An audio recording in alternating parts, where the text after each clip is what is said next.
Are you listening? Damn.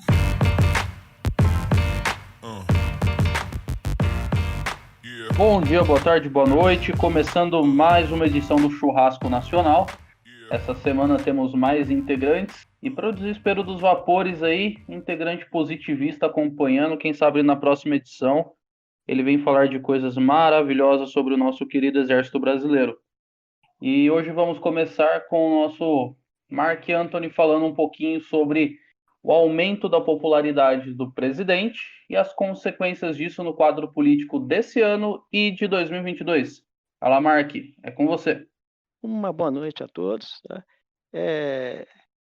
Quando eu levantei esse tema, né, eu tinha tomado como base as reuniões que aconteceram, né, a entrevista do presidente com participação do Batoré e do Nhonho, né? Então, ficou claro para mim que tinha algo rolando nos bastidores, né? Aí veio essa pesquisa do Datafolha, né? Para o Datafolha admitir que a popularidade do presidente aumentou, ela, das duas, uma, ou ela não tinha caído tanto como eles estavam pagando, né? Ou ela subiu de uma forma tal que eles se viram obrigados a dizer que aumentou para nos próximos meses, né? Quando ela começar a dar picos maiores do que esse, né, eles não ficarem em mais descrédito do que eles já estão.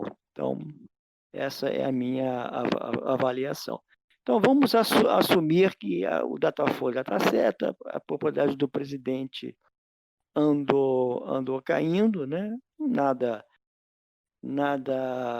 assim surpreendente, dado o ataque 24 horas por 7 dias da semana, da mídia, da oposição, de todos, né? Tentando desconstruir a imagem do presidente, e esses esforços, obviamente, tiveram algum êxito. Tá? Então, imagino que realmente houve uma certa queda de popularidade. Mas este pico aí, certo? Então, a primeira coisa a fazer é causa e efeito. Né? Agora tem o discurso, né? Que é o pobre, vírgula, estúpido, né? Que o presidente está adotando políticas assistencialistas, né? E com isso está comprando votos, entre aspas. Tá? Então, essa é a primeira coisa que eu gostaria de deixar para discussão. Tá? Essa causa e efeito. Tá? O presidente, o aumento da popularidade é somente por causa do auxílio emergencial, certo? Não seria também porque que está havendo uma percepção, especialmente do Nordeste, que este é um governo que cumpre o que promete, a exemplo do Trump nos Estados Unidos, né? Ou seja, todas essas obras, algumas até paradas, saindo a toque de caixa, o Tarcísio, que se você bobear, ele vai e asfalta a sua casa, tá certo? Então, tudo isso eu acho que aumenta a popularidade, é um conjunto de coisas. Tá? E as consequências disso. Né? A primeira consequência, a meu ver, foi que o Congresso mais amigável, porque o presidente agora é um tremendo cabo eleitoral, muito poderoso, com esse aumento de popularidade, né? Um apoio dele significa praticamente eleição certa, né? E um desapoio, né? Para usar os termos da nossa ex-presidenta, né? Um desapoio, praticamente você diminui bastante as possibilidades de eleição. Então, essa é a primeira consequência. O Congresso Amigável eu vejo como o Nhonho e o Batoré com um discurso, uma mudança do discurso, né? Totalmente em 360 graus, não, perdão, 180 graus, né? Votações no Congresso mais favoráveis, embora tenha havido uma derrubada de vetos aqui, tá? Houve uma derrubada de veto, houve uma aprovação de um projeto deslocando as verbas do pré-sal, tirando verba do pré-sal da educação e passando para os municípios, né? Parece que o presidente vai vetar isso, aí o ônus do veto fica com ele, tá? Mas, de um modo geral, temos um Congresso mais amigável. E isso é a consequência que eu vejo desse aumento de popularidade. Segundo, o PSL, né? O Bivar do PSL falou: se o presidente quiser voltar, eu vou jogar o assunto aqui, vou discutir o assunto internamente e posso até reconsiderar as punições aos bolsonaristas. Então, o que estamos vendo agora, né, é o presidente sendo bajulado, né, para qual partido político ele vai se transferir, né? Vamos ver. Tá? Eu ainda não vejo grandes mudanças por parte do STF. Tá? Então, eu acho que tanto o STF quanto a oposição não vão se impressionar com essa popularidade. Embora a cassação da chapa pelo TSE, na minha opinião, tenha ficado praticamente impossível. Já era difícil, agora ficou impossível. Então, se vocês estiverem satisfeitos, tá? São esses assuntos que eu gostaria de jogar para discussão. A causa-efeito, tá? A causa-efeito é o que causou esse aumento de popularidade, se é que é um aumento tão expressivo, se é que os números estavam sendo mascarados e agora estão tendo que jogar a realidade de conta-gotas assim para não cair no descrédito, tá? E se as consequências são realmente um Congresso mais amistoso, mais amigável e um cortejamento por parte dos partidos políticos, já que o presidente agora se tornou um cabo eleitoral devido à sua popularidade. É isso aí, pessoal. Muito obrigado, Mark Anthony, aí pela sua explanação. E vamos lá, Pedro. Qual a tua análise aí dos fatos? Bom, começando então, né, a parte da causa e efeito aí de se a popularidade do Bolsonaro realmente teve o efeito assim de aumentar. Eu acredito que aumentou sim, mas não acredito que tanto, não porque não aumentou muito, mas porque sempre foi alta, sabe? E esconderam isso da gente, porque sinceramente não tem como você falar que não foi desde a eleição, né? Eles já tinham uma grande porcentagem de votos e eu acredito que teve até mais do que realmente teve ali do que foi mostrado, por conta de várias coisas peculiares que aconteceram nas eleições, né? Urnas que tiveram que substituir, aquele monte de negócio, né, que a gente sabe que tem, né? E eu acredito que a popularidade dele sempre foi alta porque ele sempre foi um cara desde quando ele não estava nem em campanha, né? Ele sempre foi muito ligado ao povo, sempre esteve perto do povo e passou uma sensação muito de tipo assim, eu sou como vocês, sabe? E acredito que a popularidade dele sempre foi grande e que agora aumentou mais justamente pelo fato dele estar cumprindo muita coisa que prometeu, né? A quantidade de obras aí, né? Asfalto de qualidade que estão botando lá no Nordeste, o lance de entregar a água para os caras, né? Com a transposição, não tem como falar isso daí. Se for perguntar para um cara simples lá do sertão, isso aí para ele é tudo, né? Agora o cara podendo ter água, ele pode plantar, ele pode matar a sede, enfim, vem muita coisa junto. Não tem como você falar que o cara não vai ganhar popularidade com algo assim. E a questão do auxílio também, eu já ouvi algumas pessoas falando, olha, tô sem trabalho, tô sem ganhar dinheiro, só tô conseguindo pagar minhas contas por causa do auxílio. Então, quer dizer, você vai me falar que isso aí é compra de voto, não sei o que. Cara, mas e aí, qual que é a outra alternativa? É deixar a galera passando fome? Porque, graças aos nossos governadores e prefeitos, foi isso que eles condenaram as pessoas, a passar fome. O presidente não queria que as pessoas passassem fome.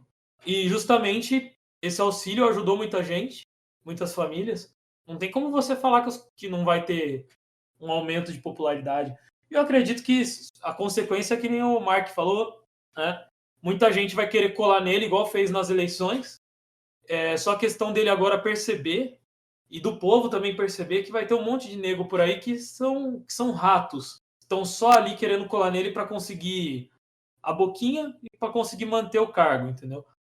Se o Bolsonaro for um cara esperto, que eu acredito que ele seja, ele pode e vai, né, usar esse pessoalzinho aí que tenta grudar nos outros para sua vantagem.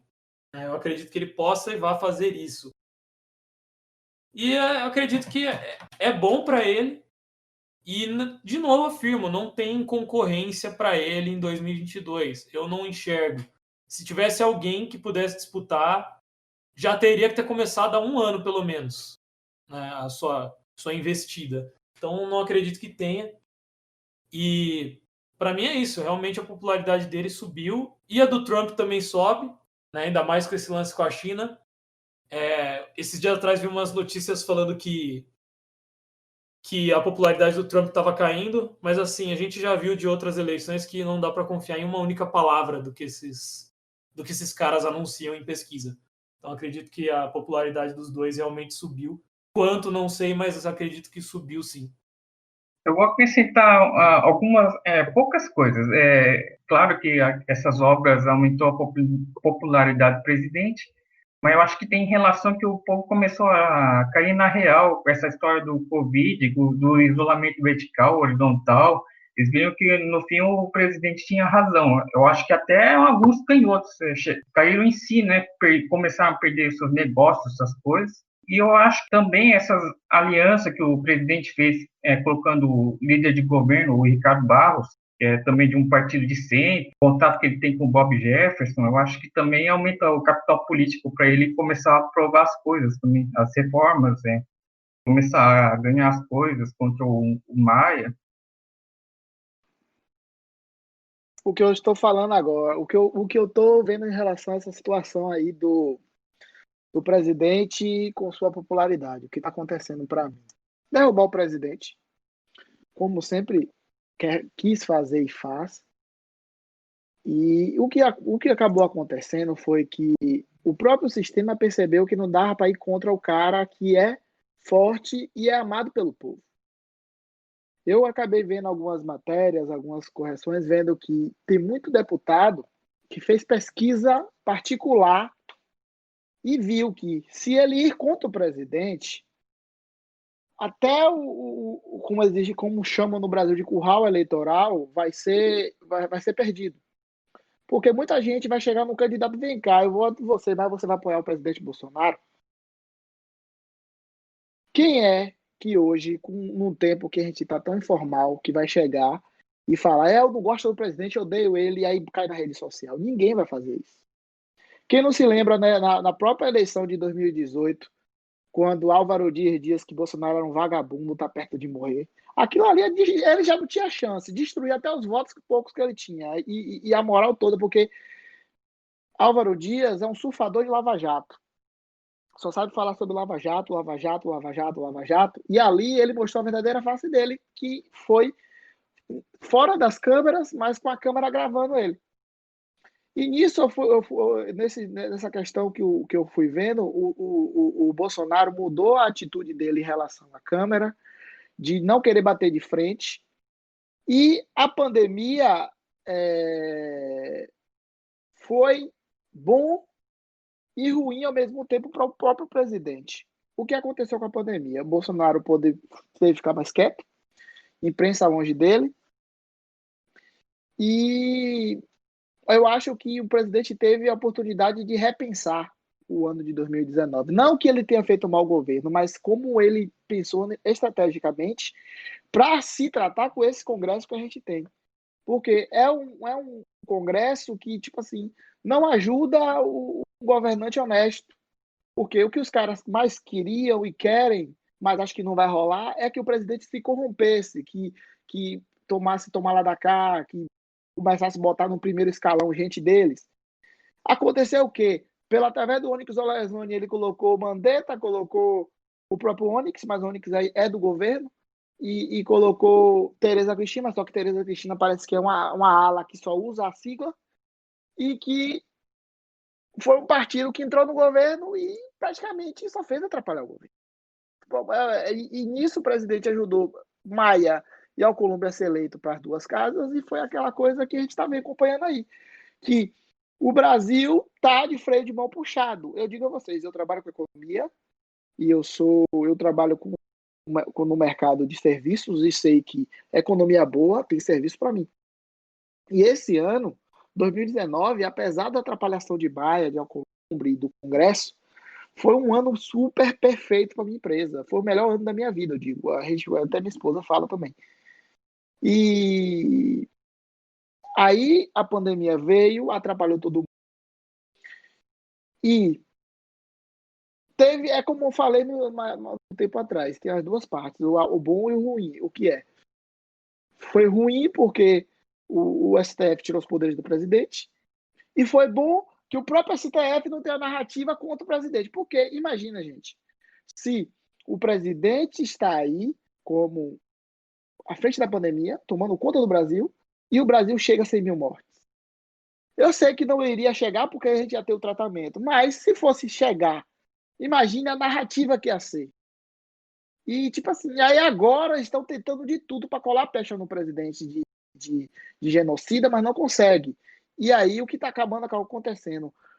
Todo mundo que era contra Jair Bolsonaro agora está atrás dele, porque sabe que é o cabo eleitoral. E quando o Bolsonaro falou, não vou apoiar ninguém para prefeito, a galera está no pânico, porque sabe que a foto do presidente junto ajuda a se eleger.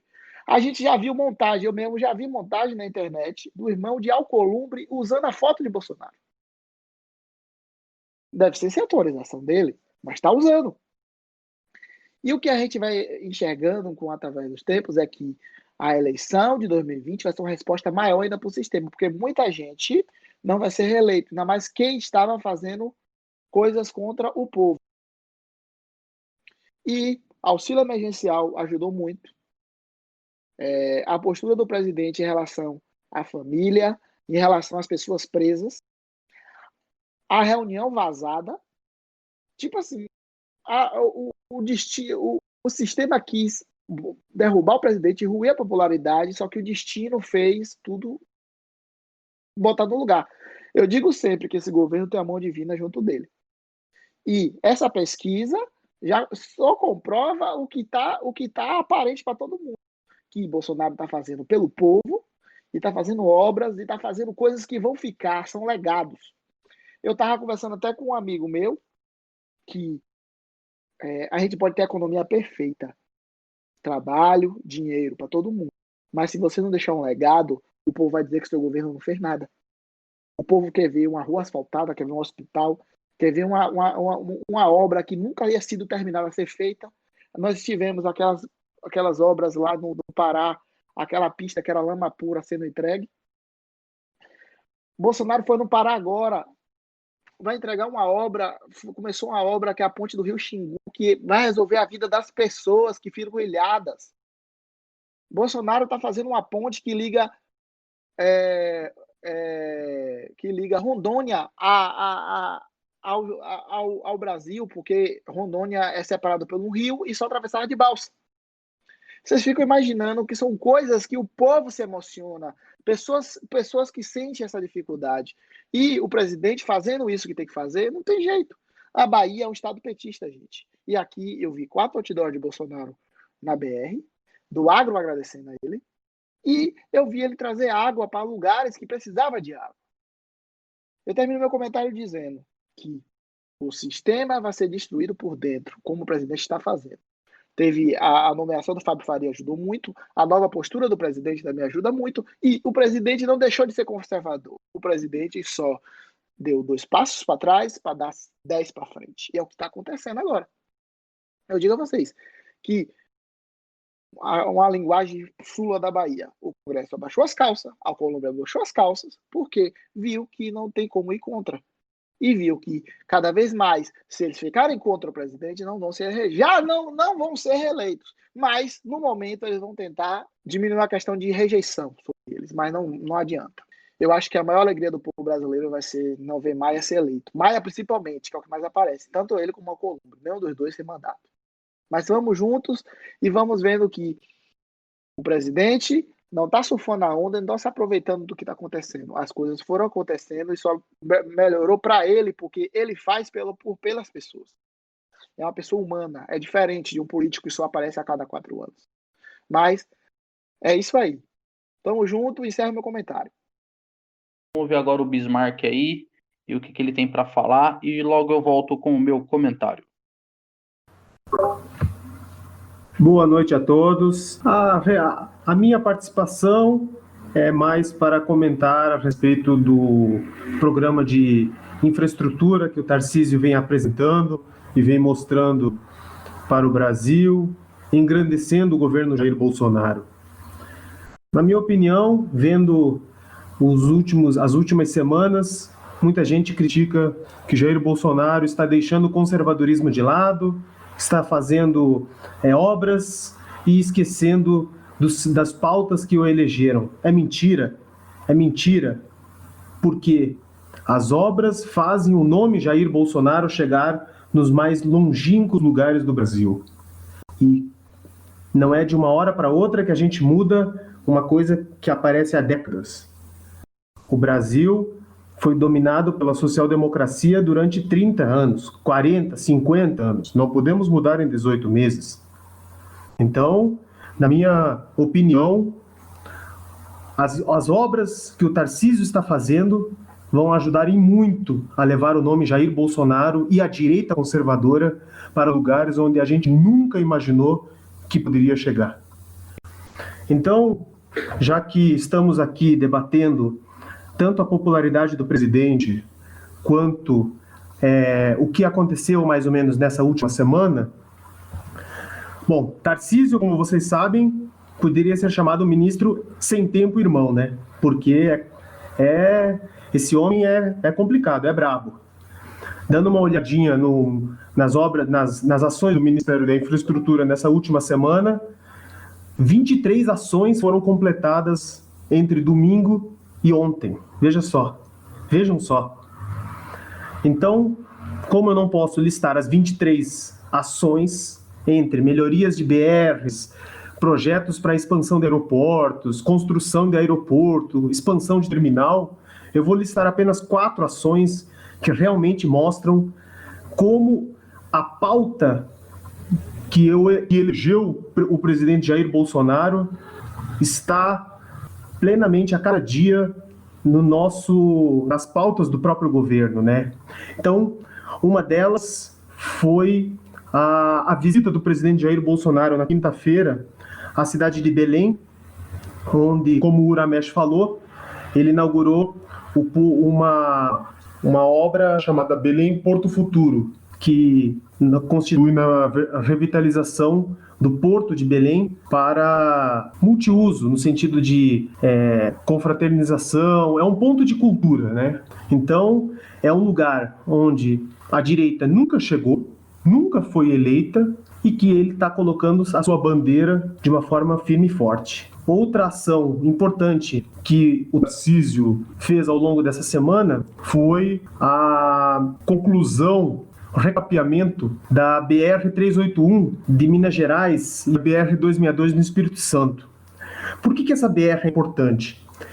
Essa BR, a 381, em Minas, era considerada uma das BRs chamadas rodovias da morte, pela quantidade de acidentes e pela quantidade de mortes e feridos que sempre ocasionavam nas últimas décadas. Com o recapeamento, a conclusão, a duplicação da estrada, primeiro, já trouxe uma segurança para o próprio motorista e para o sistema de tráfego viário, né? Mas, além disso, um outro passo importante que o próprio Ministério da Infraestrutura fez foi iniciar o projeto de concessão da BR para a iniciativa privada, fazendo com que o Estado saia da sua participação e pare de cuidar dessa rodovia e a iniciativa privada entre.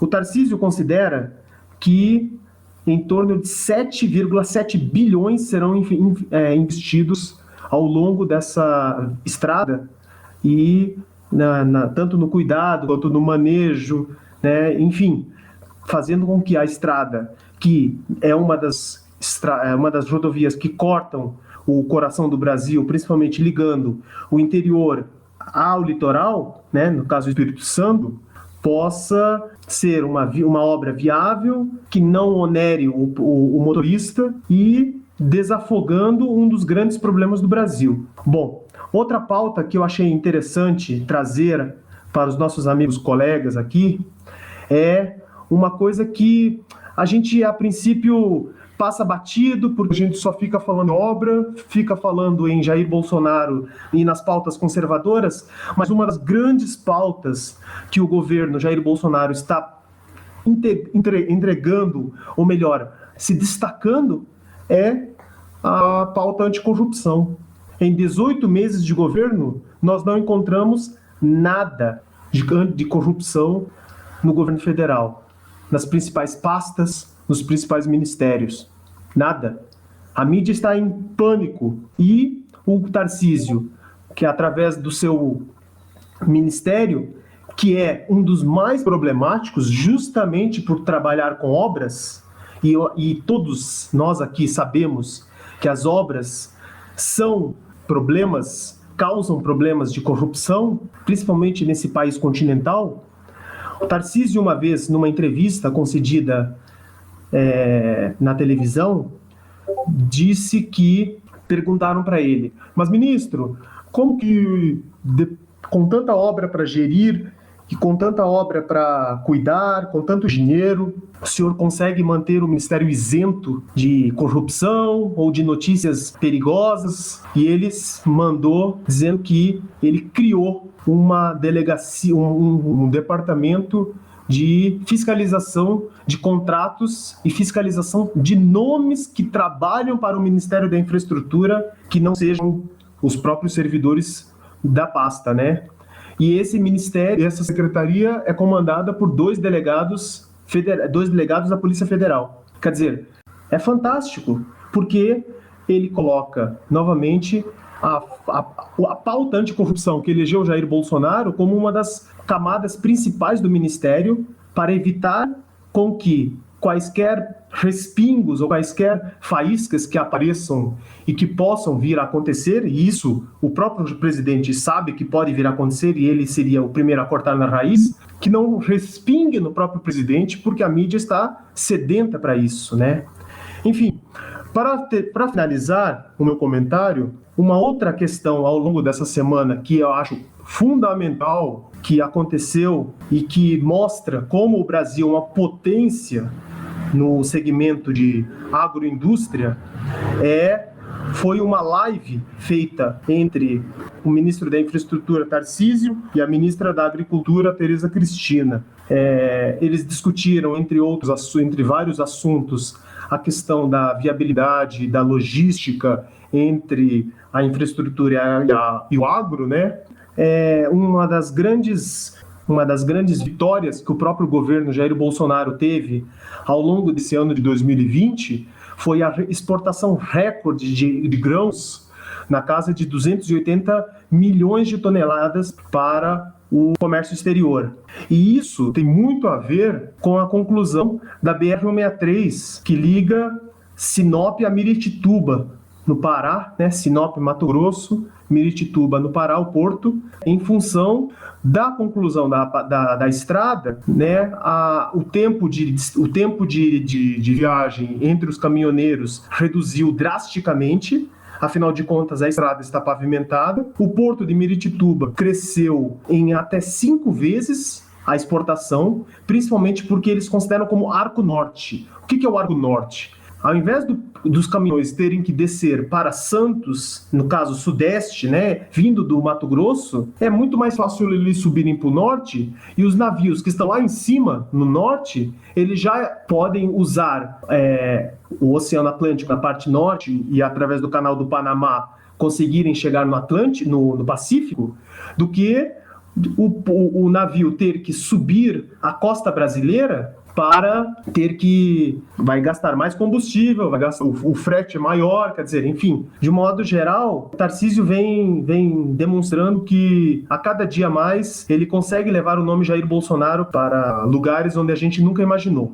E finalizando, eu repito aqui, desculpem a minha participação anterior, dizendo que era o último, mas apenas um adendo só, em relação à BR do Mar, que é um projeto que o Tarcísio mandou para o Congresso, é um projeto de lei da cabotagem, em que o Tarcísio mandou essa semana. É claro que haverão discussões, o Congresso ainda vai discutir, mas qual é a ideia do projeto? É fazer com que o comércio do mar, o comércio de containers no nosso litoral, possa aumentar em até 40%. Então, se o Tarcísio não pode asfaltar o mar, ele chamou o projeto de BR do Mar. Então, containers subindo Santos e descendo Ilhéus, descendo os portos do Norte e do Nordeste, vão começar a acontecer mais se o PL for aprovado. Vamos aproveitar e vamos dar uma olhada nisso, mas o importante de tudo é que tanto o ministro Tarcísio quanto o presidente Jair Bolsonaro estão fazendo um trabalho grandioso, e a mentira de que ele abandonou a pauta conservadora. Muito obrigado. Então, pessoal, agora eu vou fazer um pouquinho do meu comentário a respeito de tudo que foi falado. O Bismarck já trouxe um pouquinho dos assuntos da infraestrutura na semana e como que isso liga também com a popularidade do presidente, né? Ele trouxe uma questão muito importante aí, que foi a parte da segurança que o presidente está colocando no Ministério da Infraestrutura, no quesito a combater a corrupção dentro do próprio ministério, né? Combater o desvio de dinheiro, combater a corrupção em si, porque nós muito bem sabemos que nos últimos governos as obras eram muito usadas para o desvio de dinheiro, tanto obras nacionais como algumas obras internacionais. Então, essa postura do presidente, aliado a resultado de verdade, não é uma promessa falsa, não é um monte de concreto no meio do sertão que não passa água, que não passa nada, são coisas reais, são obras verdadeiras. E tudo isso, sim, sem corrupção, sem desvio de dinheiro, né? Ele falou de um número absurdo de obras entregues nessa semana, fora as obras grandes, inclusive do nosso canal no YouTube tem um vídeo que o nosso querido Bismarck fez a respeito da 163. Então, esse é o nosso governo. Não houve uma diminuição tão densa da popularidade do presidente. Acredito que alguns sim, principalmente pela primeira entrevista, pela primeira coletiva do presidente em horário nacional. Então, o que pode ter ocasionado um pouquinho a queda do presidente foi a questão da primeira coletiva dele. Acabou dando muita munição, algumas declarações dele deu muita munição. O Uramesh falou um pouquinho do Fábio Faria. Depois que ele veio, mudou drasticamente a impressão da mídia no presidente. Então, essa é a minha observação e vamos para a próxima pauta. E agora vamos para o intervalo comercial e na sequência as notícias da economia e da Bolsa de Valores. Você já conhece a linha de móveis e eletrodomésticos da Eletrofrei? Nossa loja preza pela qualidade daquilo que vende. Por isso, cada cliente é um cliente satisfeito. Temos o melhor para cada cômodo da sua casa. Em móveis e eletrodomésticos. Cama, mesa e banho e celulares. Ou melhor, por muito menos. Com condições de pagamento que você procura. Móveis e eletrodomésticos são na Eletrofrei. Rua Padre Júlio, número 107, Centro. Telefone DDD 33 8884 4767 em Frei Lago Negro. Falar com João ou Andréia. Voltamos com mais um bloco do Churrasco Nacional. No bloco anterior a gente falou um pouco da popularidade do presidente. Falamos também a respeito das obras que o senhor Tarcísio vem fazendo. Cuidado que ele vai asfaltar a tua casa, hein? Não bobeia. Porque fizeram uma piada que ele ia asfaltar o mar e o cara já criou a BR do mar. Mais informações a gente vai trazer depois com o Bismarck num próximo tópico, aí os impactos da BR do mar. E agora vamos para a pauta da economia. Tivemos algumas surpresas essa semana. Alguns secretários ali do Paulo Guedes pediram demissão. E qual foi a repercussão disso aí na Bolsa de Valores, Pita? É com você.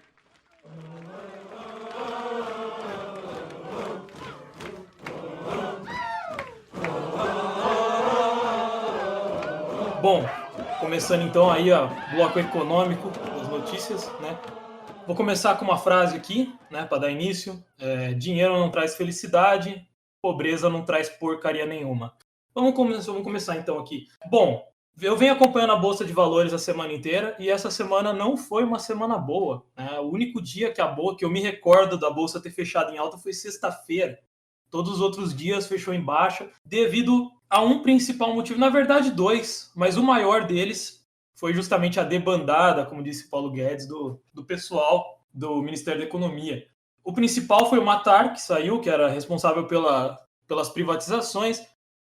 Ele alegou que não estavam acontecendo na velocidade que ele queria, já deixando o pessoal informado que isso não significa que não estavam acontecendo, porque aconteceram, foram mais de 80 empresas vendidas aí, se eu não me engano, foi um pouco mais de 80, e já foram gerados aí ativos em torno de 150 bilhões com isso daí, e o BNDES já tem ali umas 12 na lista para dar prosseguimento.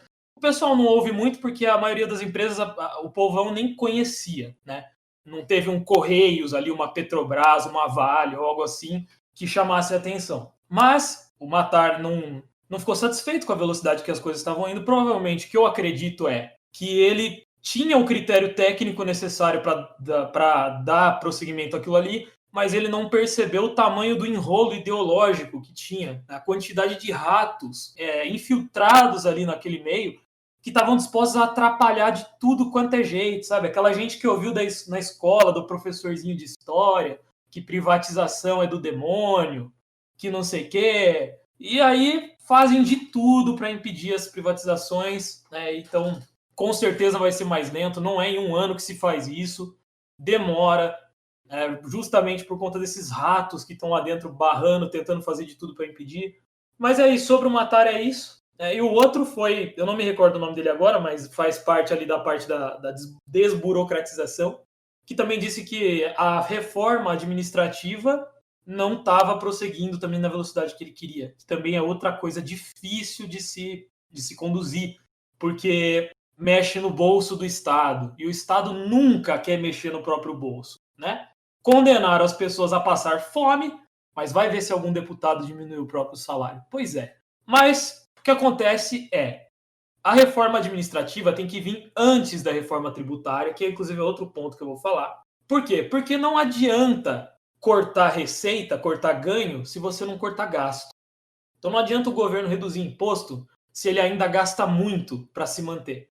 Vai dar problema de orçamento. Não precisa ser nenhum gênio para saber disso.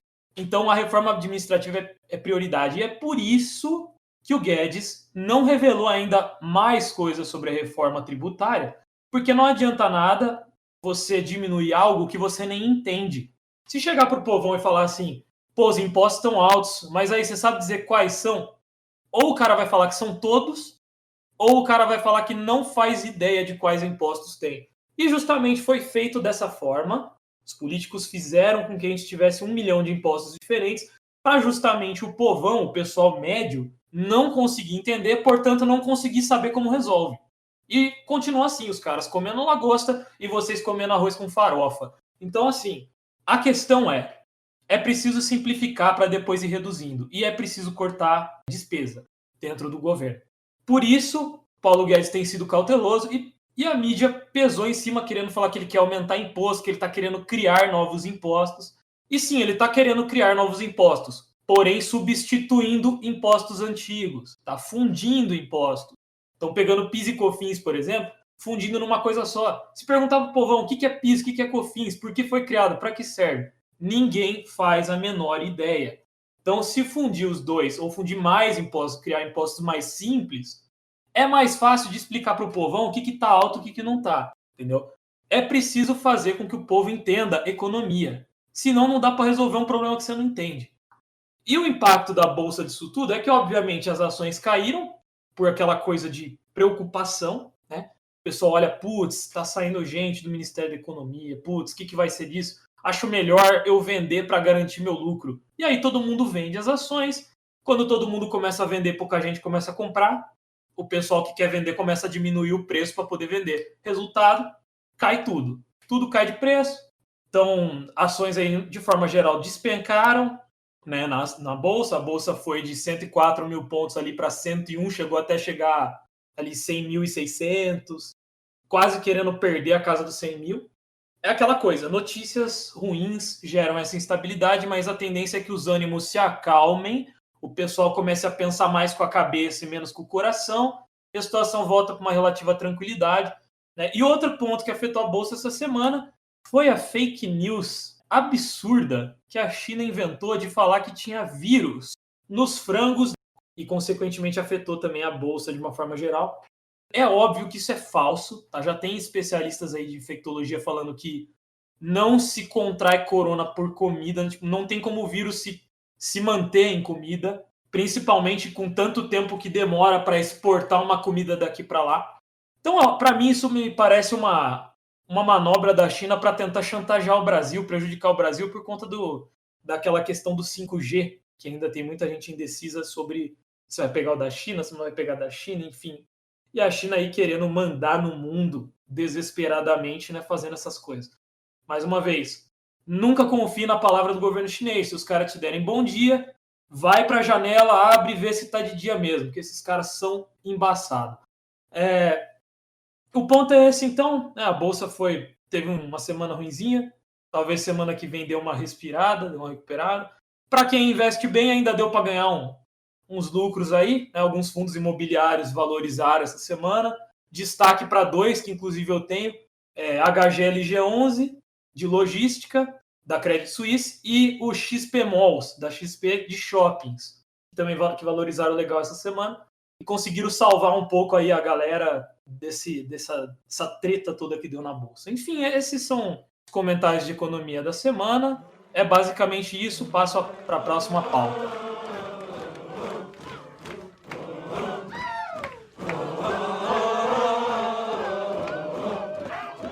Então vamos agora para mais uma etapa, para mais um bloco aí do Churrasco Nacional. No bloco anterior a gente ouviu um pouquinho do resumo da economia aí da semana, com o PITA e as consequências da Bolsa de Valores. A gente vai trazer um pouquinho agora um tema um pouco complexo, um pouco delicado, com o Uramesh a respeito de faculdade, se representa ou não alguma coisa hoje em dia, aonde é o limite do serve para alguma coisa e é só uma esquina. Logo na sequência, o Mark e eu, cidadão, vamos fazer alguns comentários sobre o assunto.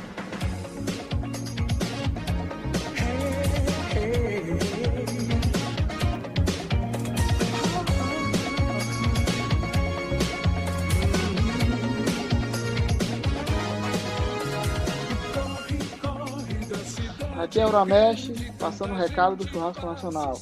Vamos falar sobre faculdade, hoje em dia não é garantia de nada. Nós estamos vendo uma situação no Brasil de ter trabalho para algumas profissões e não ter profissionais capacitados.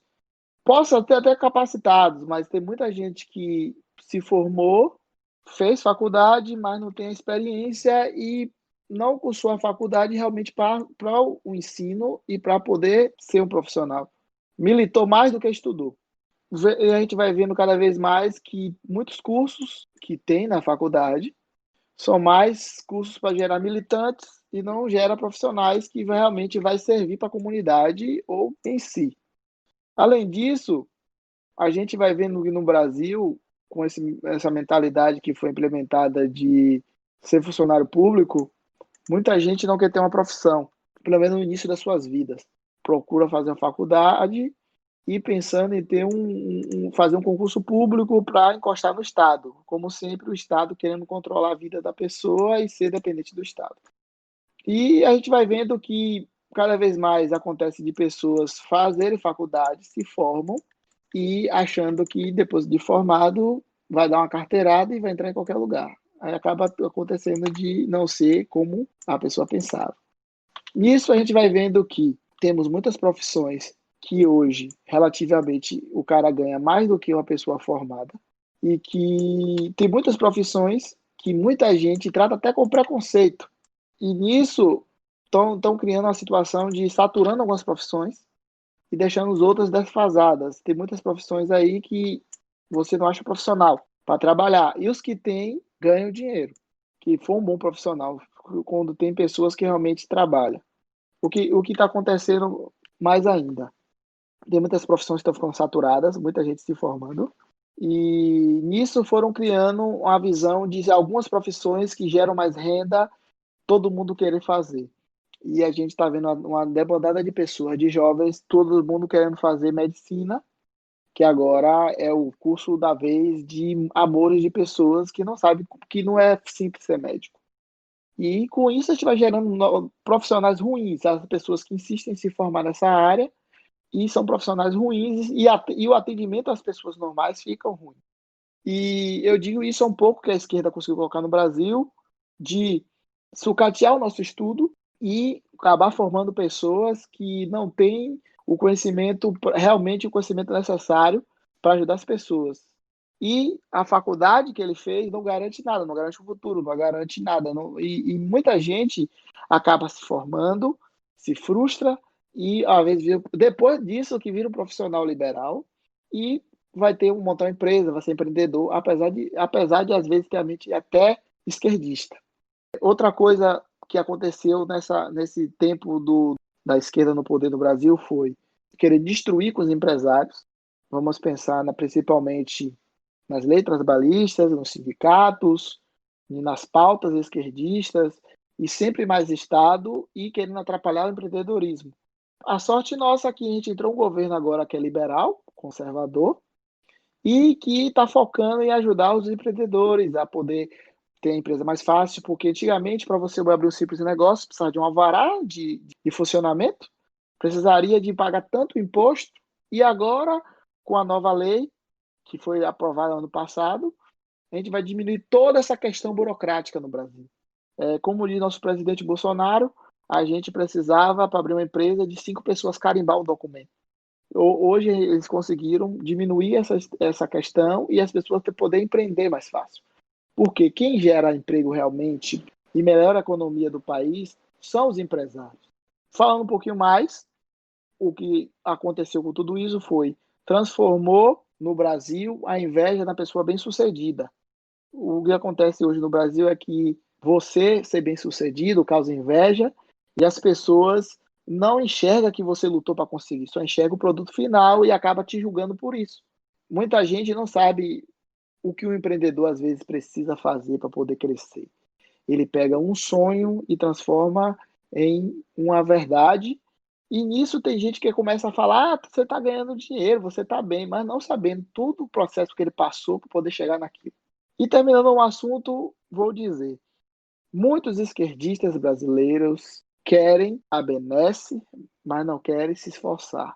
E a nova geração que está vindo aí, eu digo para o povo se preparar, que vai ser pior ainda do que o que a gente está passando agora, porque tem muita gente que está vindo aí, que vive o carpe diem, vivem o presente, mas não pensa no futuro. E vai vivendo, são pessoas que vai ficar com eterno jovem, mora com os pais, não sai de casa, não quer casar, às vezes até está com uma pessoa, mas não quer sair da aba da família e nunca vai ter responsabilidade para crescer. Então, faculdade não é garantia de nada. Pense em trabalhar, ser uma pessoa melhor, ajudar o próximo e vá pelo seu esforço. Nem todo curso vai trazer aquela necessidade na sua comunidade. Às vezes, uma profissão na sua comunidade, o cara vai ganhar mais dinheiro do que você formado. Eu vejo marceneiro, pedreiro, cobrar às vezes até mais caro quando o cara é bom, porque não tem profissional bom para cobri-lo ali. E aquele que é melhor é o mais solicitado. Eu vejo direto, muita gente que é formada ganha menos do que pessoas que são profissionais liberais. Um curso do Senai está valendo mais a pena do que uma faculdade de humanas, vamos dizer, uma faculdade de serviço social. Aqui mesmo na Bahia tem um Senai, e aqui eu até comentei num post do que teve a matéria da Veja falando sobre isso, que no Brasil muita gente estava se formando, mas não conseguia trabalho, e as empresas não conseguiam contratar porque não tem experiência. Mas às vezes a experiência não é porque aquele cara quer entrar para aprender, ou então ganhando um pouco menos para poder crescer. A pessoa já quer entrar ganhando bem. Às vezes é o que acontece, a maioria das vezes é isso. Foquem em você e no conhecimento para você poder crescer. Às vezes, nem às vezes um curso superior é bom ter, mas se você não conseguir, foque em ter uma profissão que vai servir para não só ganhar dinheiro, mas também para o seu pessoal ser melhor. Como a gente fala, trabalha no que você gosta, que você vai ser feliz o resto da sua vida. Encerrando aqui a parte de Uramesh do Churrasco Nacional. Cara, muito interessante aí sua explanação.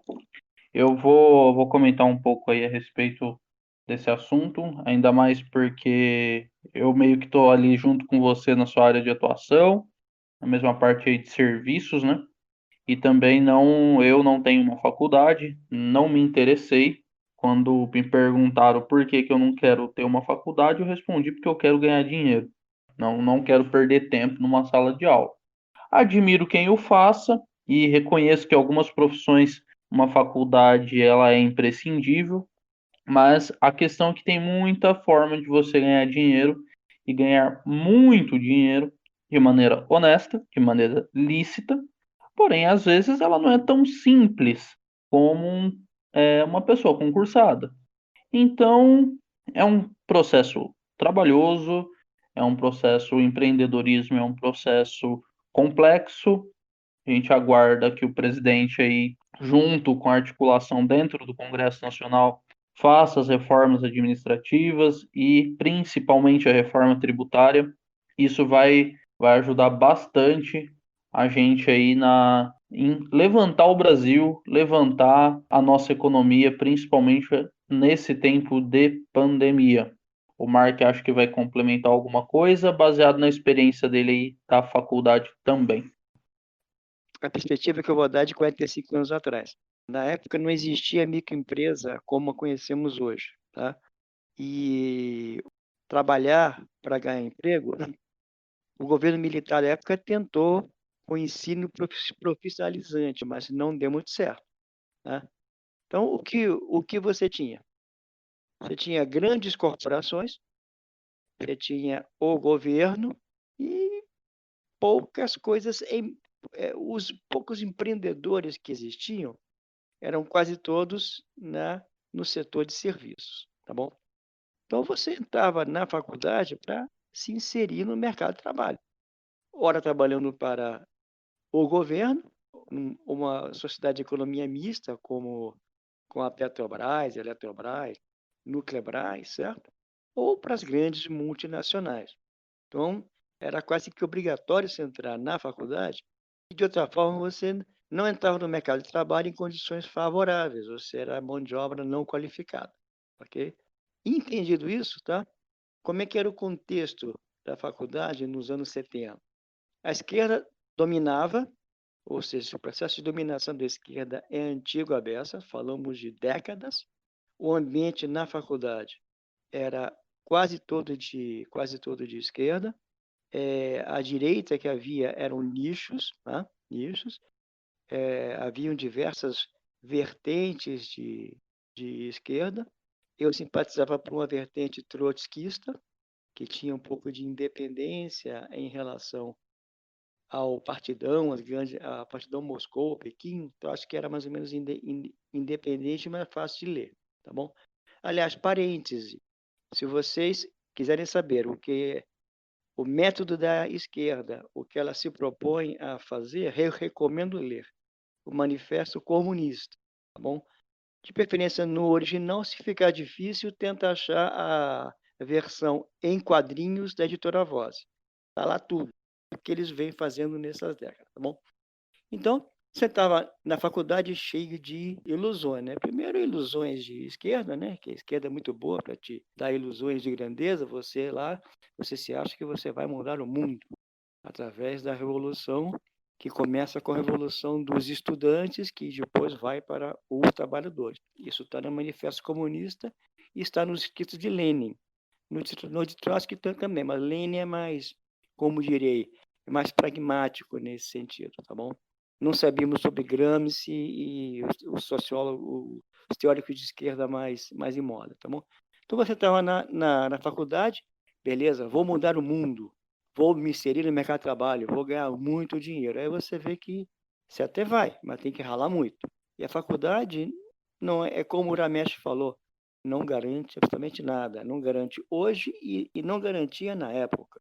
Na época, a profissão que todo mundo buscava era engenharia e medicina. Hoje, acho que o foco é mais em medicina, né? O que mudou realmente daquela onde eu estudei para agora é que os profissionais que saíam, tá, na minha época, eram bem mais capacitados do que profissionais hoje. Mas a bagagem com que você saía da faculdade ou da universidade permitia que você, buscando informações, fazendo cursos de complementação, você conseguisse adquirir a bagagem técnica ou humanística necessária para você desenvolver bem a sua profissão. Hoje não existe isso. Hoje a faculdade não estimula isso. Estimula que você busque ficar nas tetas do Estado pelo resto da sua vida ou dos seus pais. Na época, você pelo menos tinha a opção das multinacionais, além da Petrobras e concurso público. Hoje, praticamente, a faculdade é formando militantes que vivem nas costas da família ou do Estado. É isso. Esse tema, faculdade, dos anos 70, merecia um outro podcast. A influência da esquerda, a doutrinação da esquerda, o que a esquerda conseguiu fazer em termos de formação de militantes, incitar ódio ao empresariado, incitar ódio a quem é bem-sucedido, a inveja, tá? Esse processo merece um outro podcast. Eu encerro aqui o meu comentário. Espero não ter sido muito longo. Beleza, maravilha. Vamos agora, então, dar uma pausa aí no nosso churrasco nacional para acompanhar um pouquinho da previsão do tempo na cidade de Anaurilândia.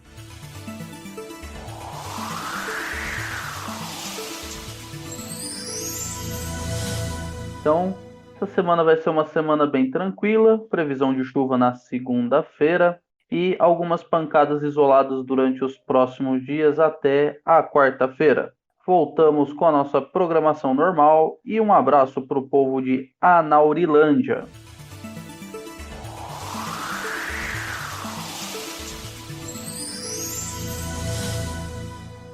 Voltamos agora com o churrasco nacional. Agora eu vou falar de 3 coisas dessa semana envolvendo o presidente e a ministra Damares. A primeira é que muitos que falam que o governo abandonou as pautas conservadoras, essa semana o presidente pediu para a ministra Damares criar um canal para crianças e adolescentes denunciarem violência doméstica, abuso sexual e castigos físicos. Lembrando que a Damares também vem encabeçando guerra contra a pedofilia e tráfico de crianças. Aí o tópico eu queria falar que a Damares também cancelou 7 mandatos de pessoas que integravam um grupo chamado Coalizão Negra, que faziam parte de um conselho vinculado à pasta do ministério dela. E eles pediram o impeachment do Bolsonaro. O ministério alegou que essas pessoas foram destituídas porque algumas das organizações que eles estavam representando estariam no 4º mandato consecutivo, junto ao conselho, que segundo a pasta, não seria permitido. Esse pedido de impeachment ao presidente foi protocolado pelo Coalizão Negra na quarta-feira. A coalizão é composta por mais de 100 outras entidades que representam o movimento negro em diversos estados do país. Aí uma portaria foi assinada no dia 13 pela ministra, anulando as designações de diversas pessoas que integram a coalizão para o Conselho Nacional de Promoção de Igualdade Racial. Eles foram deslocados de uma função para outra. Embora provavelmente a esquerda vai falar que foram demitidos, mas não foram, não. Aí a terceira coisa que eu queria comentar é, ainda no dia 13, Bolsonaro disse que a ministra dos Direitos Humanos disse que ela tem um ministério mais complicado do governo. Foi na live de quinta-feira, né, que ele faz toda semana, e ele comentou assim: ela trata de um montão de problemas ali, que eu não aceitaria ser ministro de ministério dela, por nada, dados os problemas que você tem. Aí ele completou depois falando só uma pessoa como ela, mesmo para resolver aquele assunto. Não existe melhor pessoa que a Damares para aquele ministério, mas tem problema também. Assim ele fechou o comentário dele. Agora o nosso amigo Bismarck vai comentar mais alguma coisa. Pois é, meu caro amigo Rodrigo, nessa semana também que se passou, um fato inusitado veio à tona e que mostra a podridão que é o trabalho que a Damares vem tentando consertar nesse nosso Brasil. Um suposto membro ligado a um movimento que se dizia contra a esquerda e contra o Partido dos Trabalhadores e que lutou muito pelo impeachment da presidente Dilma Rousseff na época.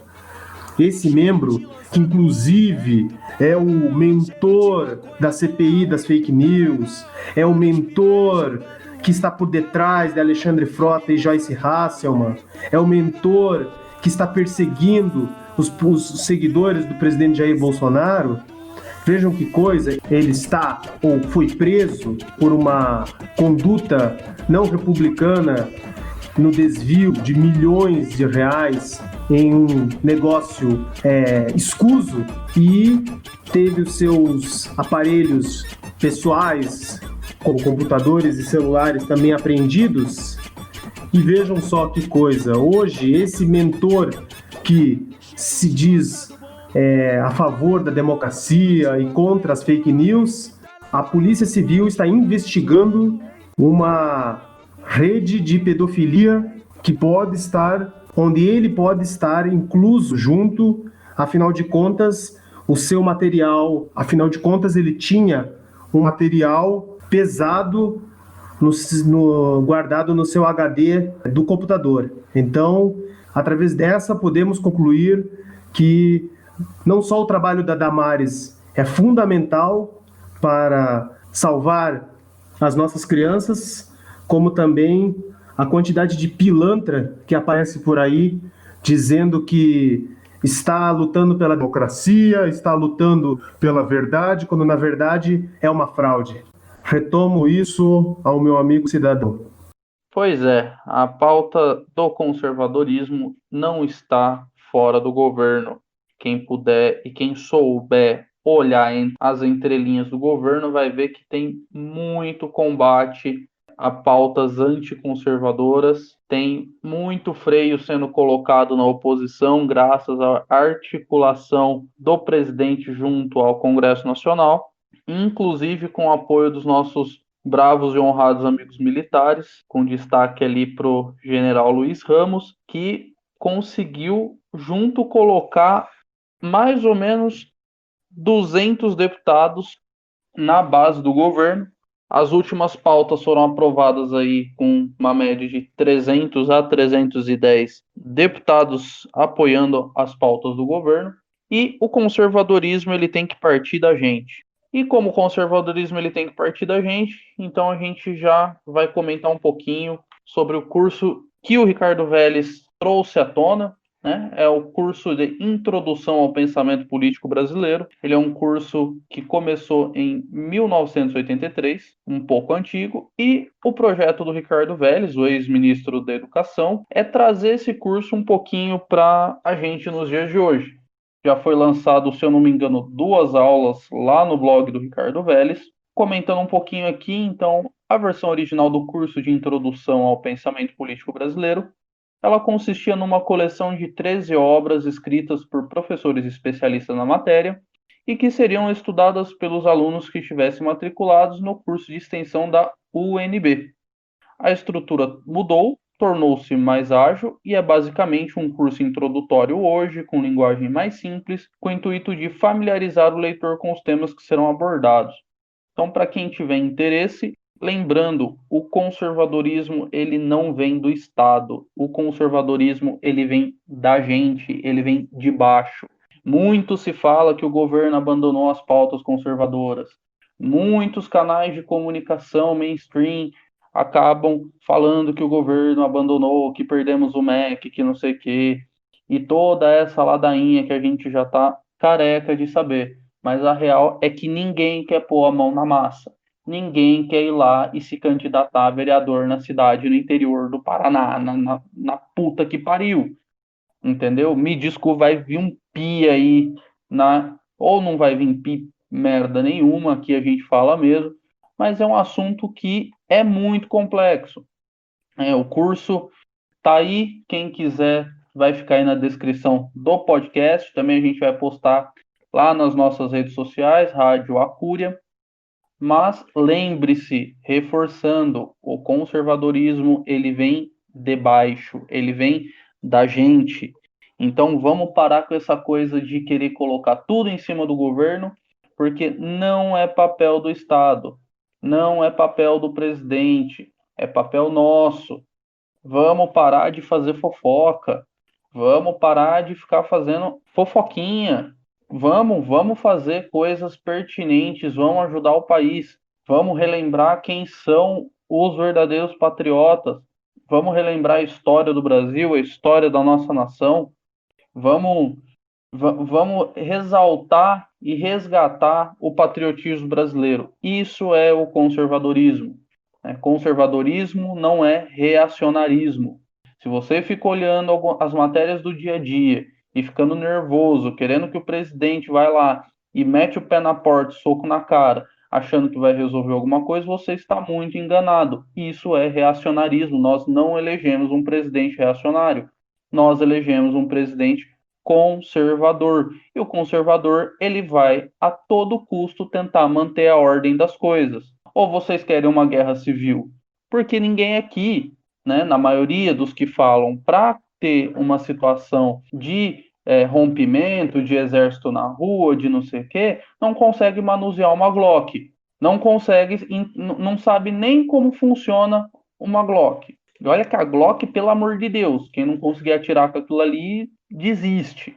Então, muitos querem o bônus. Não existe. Então, mais uma vez, quem quiser vai estar na descrição aí, já tem 2 aulas disponíveis, curso de introdução ao pensamento político, para entender como funciona um pouco do pensamento político. A primeira aula, ela aborda a versão original do liberalismo, os primórdios do liberalismo, a representação, o liberalismo radical, constitucional, permeia bastante a época do Império, para vocês entenderem onde isso começa.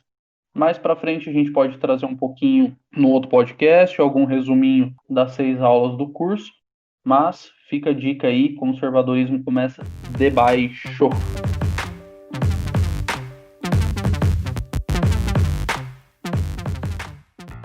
Então esse foi mais uma edição do Churrasco Nacional.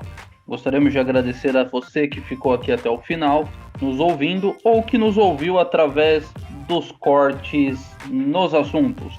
Queremos também solicitar aos nossos ouvintes qualquer dúvida, sugestão, reclamação. Por favor, fale com o Hamilton ou deixe nos comentários o que você achar melhor. E para a galera que curte um papo mais descontraído, um papo mais happy hour, vem aí o Papo dos Bêbados, a anarquia sem pauta, ao comando de Pita SOG, vem o Happy Hour da Cúria.